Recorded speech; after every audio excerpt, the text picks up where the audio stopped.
Hello everyone, I hope you all are doing good in your studies. So आ गया है next part. जैसे कि आपको पता है यहाँ हम कर रहे हैं आरआरबी एंड कमिंग नॉर्सेट की प्रिपरेशन। सो जो बच्चा इस चैनल पे न्यू है, चैनल को सब्सक्राइब कर दीजिएगा, वीडियो को लाइक कर दीजिएगा एंड शेयर कर दीजिएगा अपने फ्रेंड्स के साथ। सो 1130 क्वेश्चन हम कर चुके हैं। आज 1131 क्वेश्चन हम करने जा रहे हैं। जिसने अभी तक प्रीवियस क्वेश्चन नहीं किए हैं ये सीरीज़ के, तो ज़रूर देखिएगा, बिकॉज बहुत ही अच्छे डिफरेंट क्वेश्चन, हर टाइप का क्वेश्चन मैंने करवाया है। एंड अगर कोई भी बच्चा बैचेस ज्वाइन करना चाहता है तो इस नंबर पे कॉल या फिर मैसेज करके बैचेस की इंफॉर्मेशन ले सकता है। दो बैचेस है फॉर आरआरबी, एक है 1499 का बैच और एक है 2499 का बैच। जो 1499 का बैच है ये उन बच्चों के लिए है जिनका बेसिक क्लियर है, उनको मैं करवाऊंगी important topic, MCQ classes, test series, previous year paper and doubt classes. और जिनको अभी बेसिक क्लियर करना है तो इस बैच में प्रॉपरली बेसिक से स्टार्ट करेंगे, एनाटमी एंड फिजियोलॉजी, हर एक सब्जेक्ट की प्रॉपरली थ्योरी। देन इसमें भी मैं इंपॉर्टेंट टॉपिक्स कराऊंगी, एमसीक्यू क्लासेस होंगी, test series, doubt classes, previous year paper. देखो दोनों ही बैच अपने आप में एक डिफरेंट क्राइटेरिया है। ये बैच उन बच्चों के लिए है जिनका बेसिक क्लियर है, वो आएंगे इंपॉर्टेंट टॉपिक करेंगे। और ये बैच उन बच्चों के लिए है जिनको अभी बेसिक से स्टार्ट करना है। दोनों ही बैचेस लाइव प्लस रिकॉर्डेड है एंड 3 मंथ्स के हैं। आप इस नंबर पे कॉल या फिर मैसेज करके मेरे से बात करके कोई भी डिटेल अपनी क्लियर कर सकते हैं, कंफ्यूजन बैचेस से रिलेटेड क्लियर करके ज्वाइन कर सकते हैं। चलते हैं हम अपने क्वेश्चन पे। क्वेश्चन देखते हैं क्या कह रहा है। क्वेश्चन है, nurse highest priority of a client who has return to the nursing unit after nephrectomy. एक पेशेंट की नेफ्रेक्टमी हुई है तो हाईएस्ट प्रायोरिटी इस क्लाइंट के लिए नर्स की क्या रहेगी जब वो नेफ्रेक्टमी के बाद वार्ड में वापिस आता है। ऑप्शंस है early urine output, temperature, able to turn side to side, able to sip clear water. देखो किडनीज का ऑपरेट हुआ है, ऑब्वियसली ऑपरेशन के बाद कोई भी कॉम्प्लिकेशन अराइज होती है, उसका सबसे पहला हमें जो साइन एंड सिम्टम दिखेगा that is your output, urine कितना आ रहा है। ठीक है, यूरिन का आउटपुट कितना है, क्या किडनी प्रॉपरली वर्क कर रही है, नहीं कर रही। हमें क्या चीज बताएगी, आर्ली यूरिन आउटपुट प्रायोरिटी रहेगी हमारी चेक करना, ताकि हमें पता चले कि ऑपरेशन के बाद कोई कॉम्प्लिकेशन तो नहीं हो रही पेशेंट को। यहाँ पे जो ऑप्शन राइट रहेगा is your option number A. Next चलते हैं, बहुत ही प्रीवियस ईयर पेपर आरआरबी का क्वेश्चन है ये। Colles fracture is a fracture of, तो जो कूलेस फ्रैक्चर बोलते हैं, एक नेम है फ्रैक्चर का, वो कहाँ का फ्रैक्चर होता है। Distal end of the same species, proximal end of the radius, distal end of the radius, shaft of the humerus. Obviously it's a distal end of the radial, जो आपका radius bone है उसका distal end का fracture हम कूलेस fracture बोलते हैं। Next बहुत ही important question, 4 cardinal signs of inflammation. Inflammation के 4 कार्डेनियल मेन साइंस कौन से हमें देखने को मिलते हैं और उन्हें हम कार्डेनियल साइंस भी बोलते हैं। ऑप्शन है pain, heat, redness and swelling. Heat, redness, swelling and discomfort, pain, coldness, redness and pus formation, paleness, cold and swelling. देखो इन्फ्लामेशन जब भी होती है हमें देखने को मिलता है pain, heat, redness and swelling. ठीक है ना, वहां पे लिखा होता है ना हीट की जगह वार्मथनेस, तो हमें पेन, वार्मथनेस, रेडनेस एंड स्वेलिंग जो है देखने को मिलती है जब भी पेशेंट को इन्फ्लामेशन होती है। और अगर बाय चांस पेशेंट को वहां इनफिल्ट्रेशन हो रही है, आपने आईवी लगाया है, इनफिल्ट्रेशन हो रही है, तो आपको pain, painless, cold and swelling देखने को मिलता है। मतलब वो एरिया जो है वो वार्मथ नहीं होता, वो कोल्ड होता है। ठीक है, ठंडा एरिया होता है, क्योंकि वेन्स में जो है फ्लूइड ना जाके उसकी आसपास की जो स्पेसेस है वहां पे इकट्ठा होना शुरू हो जाता है। That is a infiltration. और जो इन्फ्लामेशन होती है that is pain, heat, redness and swelling, जो कि 4 कार्डेनियल साइंस है इसके। नेक्स्ट है, a client diagnosed with osteoarthritis, which sign and symptom would the nurse expect the client to exhibit. Osteoarthritis है पेशेंट को, ठीक है। इनमें से कौन सा साइन एंड सिम्टम जो है पेशेंट एग्जिबिट करेगा अगर उसको ये प्रॉब्लम है।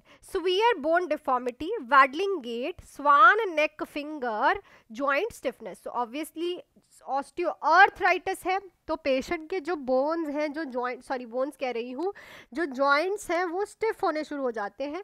और इसका मेन साइन भी यही होता है कि पेशेंट जॉइंट स्टिफनेस के साथ आता है, तो वो बोलते हैं जब भी सुबह उठता हूँ तो मेरे जॉइंट्स जो है वो अकड़ जाते हैं, स्टिफ हो जाते हैं। सो ये जो मेन साइन एंड सिम्टम, हमें वैसे भी इसका मेन साइन एंड सिम्टम होता है जॉइंट स्टिफनेस, ठीक है, और पेशेंट को पेन होती है जॉइंट्स में और स्टिफनेस होती है। नेक्स्ट है, a 38 years old woman returned from a subtotal thyroidectomy of the treatment of hyperthyroidism. Upon assessment, the immediate priority that nurse would include in, तो 38 ईयर्स ओल्ड वुमेन है, सब टोटल थायरोडेक्टमी हुई है उसकी, ठीक है, क्या था उसे, हाइपरथायरोडिज्म, ठीक है।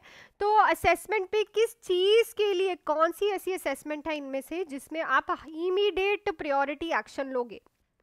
सो अगर आप पेन असेस करोगे तब assess for neurological status, assess fluid volume status, assess for respiratory distress, तो ऑब्वियसली यहाँ पे प्रायोरिटी क्या रहेगी हमारी, ABC की। और वैसे भी रहती है बिकॉज थायरोडेक्टमी के बाद, ठीक है ना, जो थायरोडेक्टमी होती है इसके बाद ना हैमरेज के चांसेस बहुत ज़्यादा होते हैं, और हैमरेज इसकी ब्लीडिंग, इसकी कॉम्प्लिकेशन है।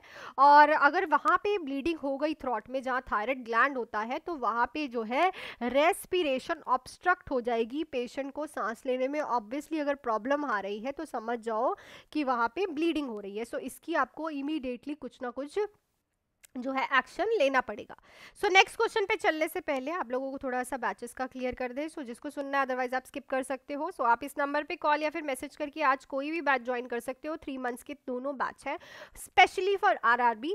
सो एक है 1499 का, एक है 2499 का। 1499 का बैच उन बच्चों के लिए है जिनका बेसिक क्लियर है, वो आएंगे, इंपॉर्टेंट टॉपिक करेंगे, MCQs, test series, doubt classes, previous year paper, हम सब डिस्कस करने वाले हैं इस बैच में। और अगर किसी को बेसिक से स्टार्ट करना है, फ्रॉम एनाटमी एंड फिजियोलॉजी करेंगे, हर एक सब्जेक्ट की थ्योरी, इंपॉर्टेंट टॉपिक इसमें भी रहेंगे, MCQs, test series, doubt classes and previous year paper.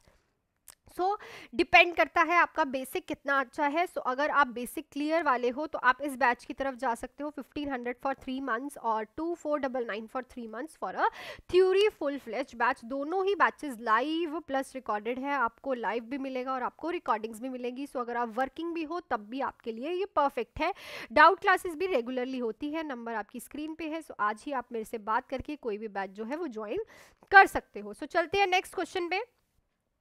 Which of the following finding in a new born baby girl is normal? So इनमें से कौन सी finding जो है न्यू बेबी गर्ल हुई है उसमें बिल्कुल नॉर्मल है।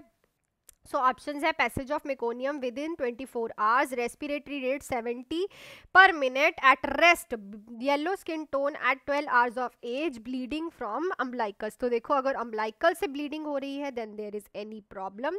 सो ये भी नहीं है। येलो स्किन है तो there is a chances of jaundice. Respiratory बहुत कम है, नॉर्मल से तो बहुत ही कम है। हाँ, अगर उसने मकोनियम विद इन 24 आवर्स पास कर दिया है then it is a normal finding in the newborn. चलो नेक्स्ट क्वेश्चन पे चलते हैं। Tertiary prevention is needed in which stage of natural history of disease. तो टर्शरी प्रिवेंशन हम किस स्टेज पे डिसीज की जो है वो करते हैं मोस्टली। सो आपके पास ऑप्शंस है, प्री पैथोजेनेसिस, पैथोजेनेसिस, प्रूडोमल या फिर terminal stage of the disease पे करते हैं। सो ऑब्वियसली जब पेशेंट की टर्मिनल स्टेज होती है तब हम टर्शरी प्रिवेंशन करते हैं। इसमें हम पेशेंट के जो कॉम्प्लिकेशंस हो रही हैं डिसीज़ को लेके और जो उसको प्रॉब्लम्स हो रही हैं उसको, डिफॉर्मिटीज़ को हम क्या करते हैं, कम करते हैं।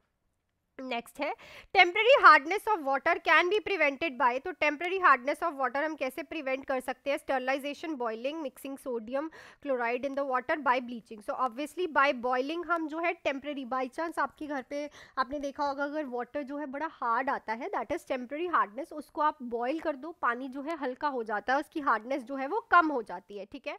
सो जो टेम्पररी हार्डनेस होती है वो हम बॉइलिंग के साथ ही प्रिवेंट करते हैं। Then a nurse is caring for client who has impaired hearing. Which of the following approach will facilitate communication? So आप एक नर्स की केयर कर रहे हो, सॉरी एक पेशेंट की केयर कर रहे हो, एक नर्स इम्पेयर्ड हेयरिंग है, उसे सुनने में प्रॉब्लम है।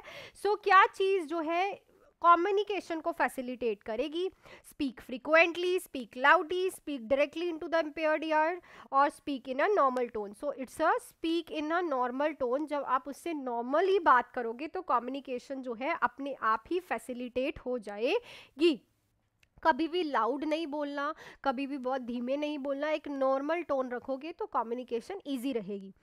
लास्ट क्वेश्चन है इस वीडियो का, the natural pacemaker of the heart हम किसको बोलते हैं? AV node, SA node, bundle of His या फिर परकिंजे फाइबर। सो इस क्वेश्चन का आंसर आप लोग कमेंट सेक्शन में लिखिएगा। इजी क्वेश्चन है बहुत ज़्यादा। और जो मैंने आप लोगों से कल क्वेश्चन पूछा था कि साइकोसोमेटिक डिसऑर्डर्स में क्या फैक्टर जो है फिजिकल सिम्टम्स लेके आता है, so obviously emotional factor.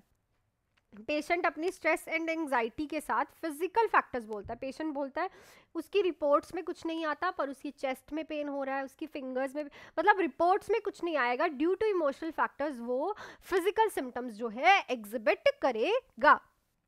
So that's it for this video. Video अच्छी लगी तो वीडियो को लाइक शेयर एंड सब्सक्राइब कर लीजिएगा चैनल को। और अगर किसी को भी बैचेस ज्वाइन करने हैं तो अभी डीले मत करो, 3 मंथ से आप लोगों के पास गायब हो जाओ और अच्छे से प्रिपरेशन करो। और अगर आप सेल्फ स्टडी भी कर रहे हो तो भी एक डिसिप्लिन मैनर में करो। और अगर आपको प्रॉपरली एक डिसिप्लिन मैनर में रेगुलर क्लासेस लगानी है तो आप इस नंबर पर कॉल या फिर मैसेज करके आज ही मेरे साथ बैचेस ज्वाइन कर सकते हैं। बात करके 3 मंथ्स के 2 बैचेस है, एक 1500 का, एक 2500 का बैच है। देखो ये मत देखो कि ये छोटा बैच है, अफोर्डेबल है। आपको स्टार्टिंग से अगर आप इस बैच की तरफ जा रहे हो तो आपका बेसिक जो है वो बहुत अच्छे से क्लियर होना चाहिए। बेसिक से मेरा कहने का मतलब है एनाटॉमी एंड फिजियोलॉजी, और जो टॉपिक्स इंपॉर्टेंट नहीं है वो भी आपको अच्छे से पता होने चाहिए। और इसमें हम स्टार्टिंग से सब कुछ पढ़ेंगे। So live and recorded batch रहेंगे, सो आप ज्वाइन कर सकते हो without any delay. So that's it for this video. मिलती हूँ नेक्स्ट वीडियो में। Till then do hard work, make your parents proud and all the best and be ready by 12:30।